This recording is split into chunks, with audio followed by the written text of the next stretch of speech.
Hello friends, आज हम find और मेड फंक्शन का यूज़ करना सीखेंगे। उसके लिए हम सपोज़ यहाँ पे ए वाले सेल में कुछ आइटम्स दी गई है, उसमें से हमें सी फाइंड करना है। सी को हम कैसे फाइंड करेंगे? तो जो भी हमने टेक्स्ट लिया है उसे हम पहले सिलेक्ट करेंगे। उसके बाद हम हमारी होम टैब पर जाएंगे। होम टैब में से एडिटिंग ग्रुप पर जाएंगे, वहाँ से फाइंड एंड सिलेक्ट में से फाइंड को सिलेक्ट करेंगे। यहाँ पर आप देख सकते हैं फाइंड एंड रिप्लेस की विंडो ओपन हो गई है। जो भी कैरेक्टर हमें फाइंड करना है वो आप यहाँ पे लिख सकते हैं, जैसे कि हमने यहाँ पे लिखा है सी। फाइंड नेक्स्ट करेंगे तो इस सेल में सी दोबारा कहाँ पे आता है वो यहाँ पे दिखाएगा। फाइंड ऑल करेंगे तो कितने सी यहाँ पे टाइप किए वो हमें यहाँ पे दिखाएगा। उसके बाद यहाँ पे आप नीचे देख सकते हैं, यहाँ पे शीट डिस्प्ले कर रही है हमें यहाँ पे। उस शीट में से कौन सी सेल में सी है और वो वैल्यू कहाँ पे है वो हमें यहाँ पे दिखाई दे रहा है। अगर हम ये फॉर्मूला के थ्रू यूज़ करना चाहें तो भी हम कर सकते हैं। इसके लिए हम क्या करेंगे, सबसे पहले ये विंडो क्लोज करेंगे। अब हम बी वाले कॉलम में जाएंगे, वहाँ पे हम फाइंड का फॉर्मूला पुट करेंगे। उसके लिए हम क्या करेंगे, इज इक्वल टू का साइन लगाएंगे और फाइंड लिखेंगे। फाइंड लिखने के बाद ब्रैकेट को ओपन करेंगे, हम इन्वर्टेड कॉमा लगाएंगे और सी लिखेंगे। यहाँ पे एक बात का ध्यान रखें, सी वैल्यू के अंदर हमने कैपिटल लिया है इसलिए हम कैपिटल में लेंगे। इन्वर्टेड कॉमा कंप्लीट करेंगे, कॉमा लगाएंगे और हमारी A2 वाली सेल को सिलेक्ट करेंगे। ब्रैकेट क्लोज करेंगे हम और एंटर करेंगे। एंटर करने के बाद आप यहाँ पे देख सकते हैं इस वाली वैल्यू में जो सी है वो सेकंड पोजीशन पे है, इसलिए हमें सेकंड दिखा रहा है। अब बाकी की वैल्यू जानने के लिए बॉटम कॉर्नर पे आके डबल क्लिक करेंगे हम, तो आप यहाँ पे देख सकते हैं जहाँ पे भी हमें सी फाइंड हो रहा है वो कौन सी पोजीशन पे है वो हमें यहाँ पे दिखाई दे रहा है। जैसे कि वो सेकंड पोजीशन पे है वो हमें दिखाई दे रहा है। और जहाँ पे भी ए वाली सेल में सी हमें फाइंड नहीं हो रहा है, यानी कि सी हमने लिखा नहीं है, वहाँ पे वो हैश वैल्यू दिखाई देगा। अब हम सर्च फॉर्मूला का यूज़ करेंगे। उसके लिए हम सी वाली कॉलम में जाएंगे, वहाँ पे इज इक्वल टू का साइन लगाएंगे, हम सर्च लिखेंगे, ब्रैकेट को ओपन करेंगे, हम अपने इन्वर्टेड का साइन लगाएंगे और सी लिखेंगे। यहाँ पे आप सी कैपिटल में भी लिख सकते हैं, स्मॉल में भी लिख सकते हैं, कोई दिक्कत नहीं है। इन्वर्टेड कॉमा कंप्लीट करेंगे, कॉमा लगाएंगे और हमारी A2 वाली सेल को सिलेक्ट करेंगे। ब्रैकेट को क्लोज करेंगे और एंटर कर देंगे।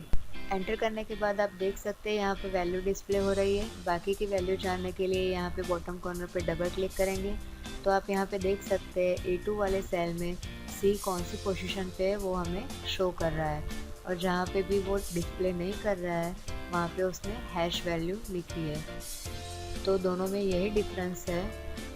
फाइंड फंक्शन में हमें सी अगर आपने कैपिटल में लिखा है तो वो कैपिटल में ही फॉर्मूला में लिखेंगे, और सर्च में हमें फॉर्मूला में आप कैपिटल में लिखें या स्मॉल में लिखें, आप जो भी लिखना चाहे वो लिख सकते हैं। उसके बाद हम यहाँ पे मेड फंक्शन का यूज़ करना सीखेंगे।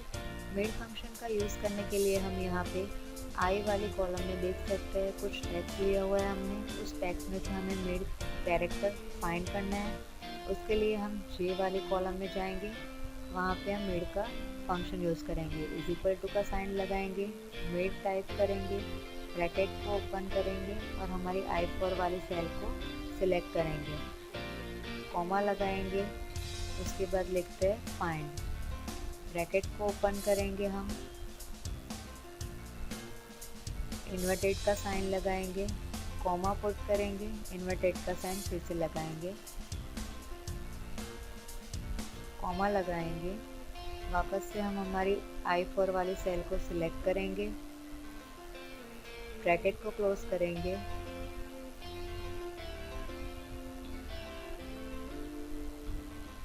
+2 लिखेंगे, कॉमा लगाएंगे और वापस से 2 लिखेंगे, ब्रैकेट को क्लोज कर देंगे। तो यहाँ पे आप देख सकते हैं I4 वाली सेल में जहाँ पर भी हमें कैरेक्टर फाइंड करना है वो कॉमा के बाद से सेकंड नंबर से जो भी 2 नंबर होंगे वो यहाँ पे हमें डिस्प्ले करेगा। आप देख सकते हैं यहाँ पे वो 2 कैरेक्टर डिस्प्ले कर रहा है I4 वाले सेल में से, जहाँ पे कॉमा के बाद सेकंड पोजीशन पे 2 कैरेक्टर डिस्प्ले कर रहा है।